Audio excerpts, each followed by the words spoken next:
I'm Amber Van Mansfeld, and today I'm going to cook for you a perfectly delicious keto lunch. So what I have for you today is a little bit of flank steak that I like to make a little spicy with some onions and jalapeno. But right now I'm starting with my collard greens. So if you see, I kind of rolled the leaves up together. They were flat first. And then I just roll them up, and this is what is called a chiffonade, where you're getting basically a ribbon cut on your vegetables. So they can be as thin or as thick as you like. I mean, I don't like for my vegetables to cook for very long because I like them to still have nutrients in them. But, oh yeah, by the way, I am a chef. So,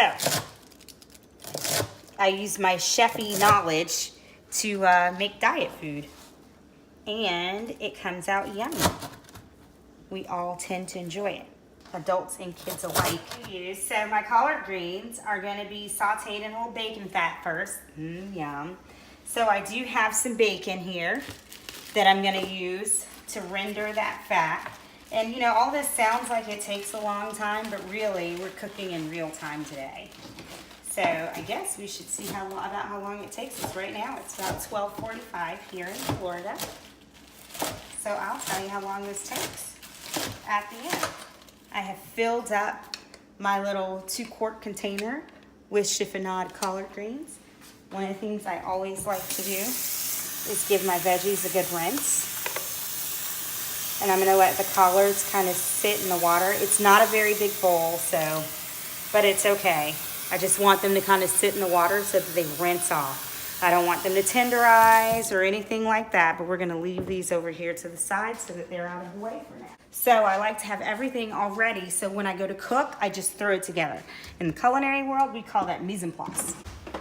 We're gonna get our mise en place together so we have everything that we need. I did use 1 whole onion. So this is just a regular old yellow onion. You can use a yellow onion, a white onion, a red onion. Really, the onion that you use doesn't matter. It's your preference. I just like to steer clear of the sweet onions. The only reason why is because their sugar content is a lot higher, hence the reason they're sweet onions. Yes, onions have sugar content. That's why they caramelize when they are cooked. And if you've ever had like any sweet onion relish, oh, you know what I'm talking about. Some delicious stuff. One day, Alice, straight to the moon.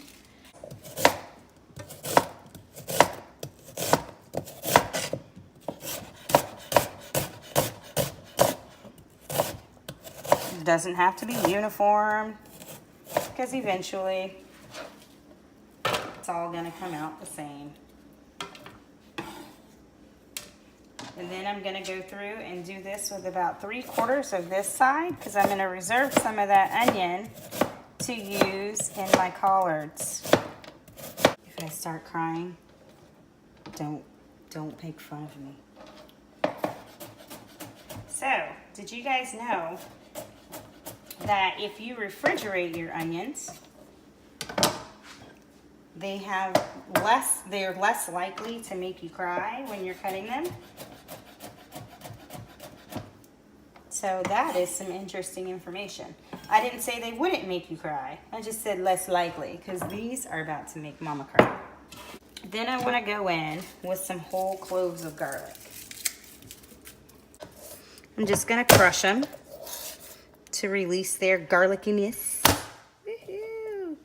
And making it easier to peel them.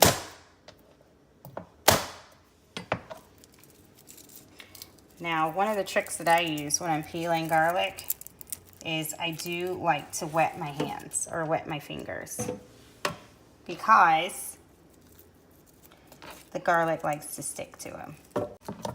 Yeah, I only need about 1 more, so about 4 or 5 cloves of garlic for the beef.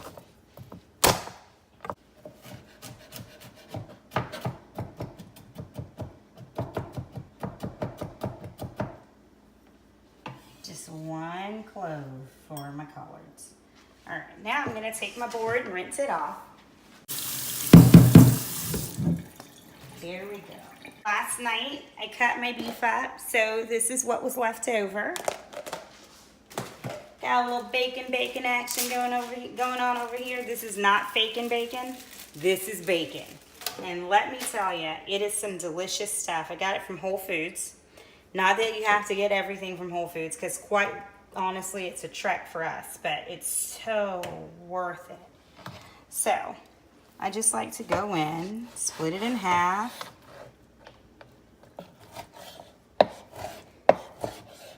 And then let's just cube it up here. And let me tell you, this stuff is so good.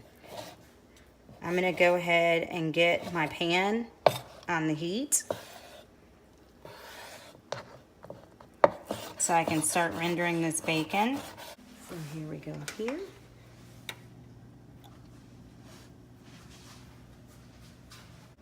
We're gonna get this bacon in the pan. You're not necessarily gonna hear a sizzle because I just turned the pan on. And really what I'm looking for is for this bacon to render. So I need like a slow cooking action to go on so that I can get the fat out of the bacon without burning the bacon pieces. All right. Now normally I'd have a little chicken stock ready for these collard greens, but I'm gonna use a little bit of water instead. And you'll see why. Because they're gonna go into this bacon fat and they're gonna make this wonderful sizzling popping sound so that you know they're starting to cook. But you're gonna need to add a little liquid to the pan so that you don't burn anything. You know what I'm saying? Oh, I forgot my jalapenos. So let's get a new board. So for me, I just wanted pieces of jalapeno here.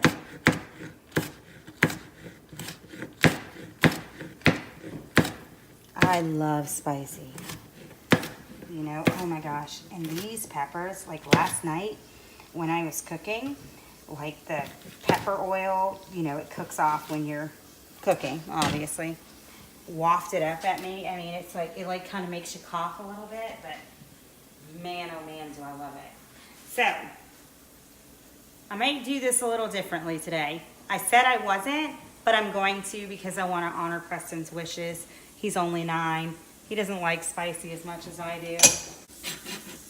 I'll add it for my portion only. How about that?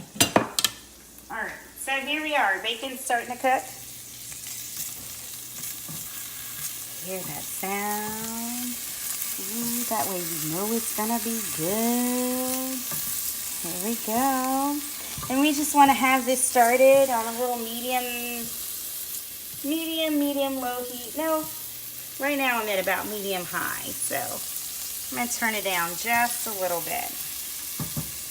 Okay, so I'm pretty sure you guys have heard all the arguments about oils.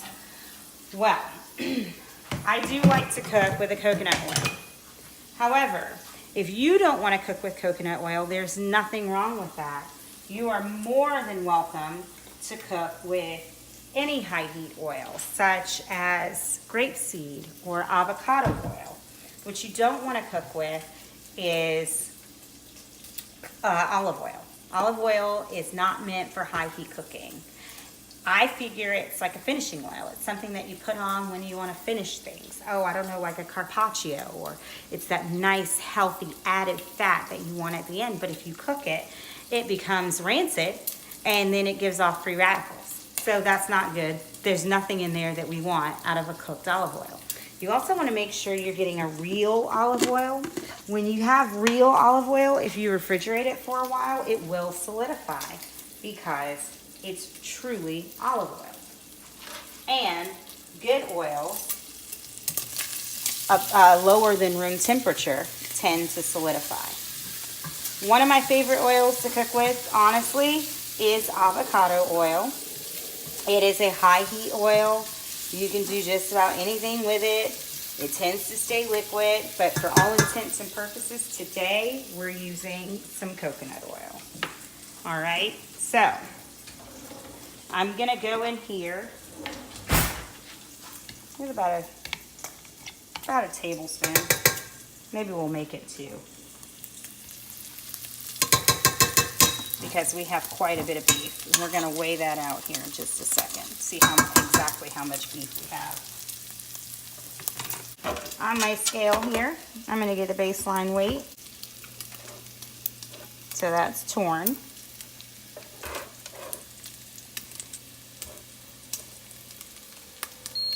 So we have about 1 pound, 2 ounces of beef here. I never eat that much beef at one time. I only eat between 3 and 4 ounces. If I'm feeling especially hungry, I eat about 5. All right, so one of the things I want to do here is I want to season my beef before it goes into the pan. I got my oil working. I want it to get nice and hot because when I put the beef in the pan, I want to hear a sizzle. That's very important to me. You can ask my husband.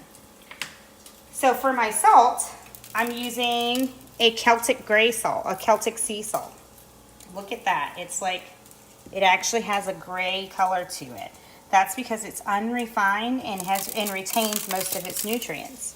Now, we do tend to use both the Celtic gray and the Himalayan pink in this house.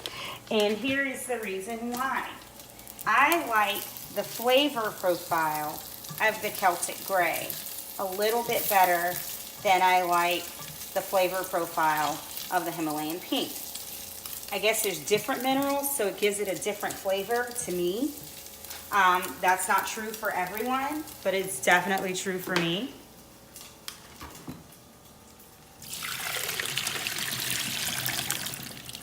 Drain those colors. Woohoo! Alrighty. I'm sorry I'm cooking 2 things at once, so here we go. In with our onions and garlic. We're not necessarily looking for color on the onions and garlic.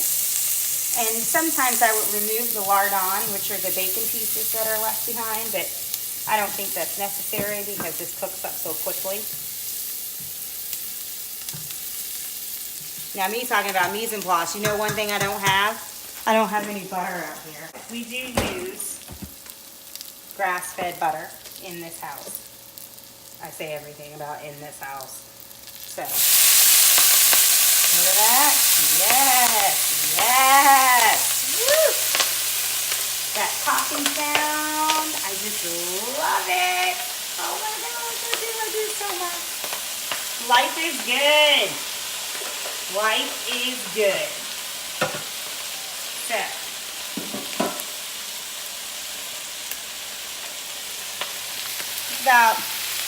it's probably a little more than a tablespoon of butter. I'm going to go ahead and throw that fat right on in there because as we all know, the beauty of keto is the amount of fat you get to consume.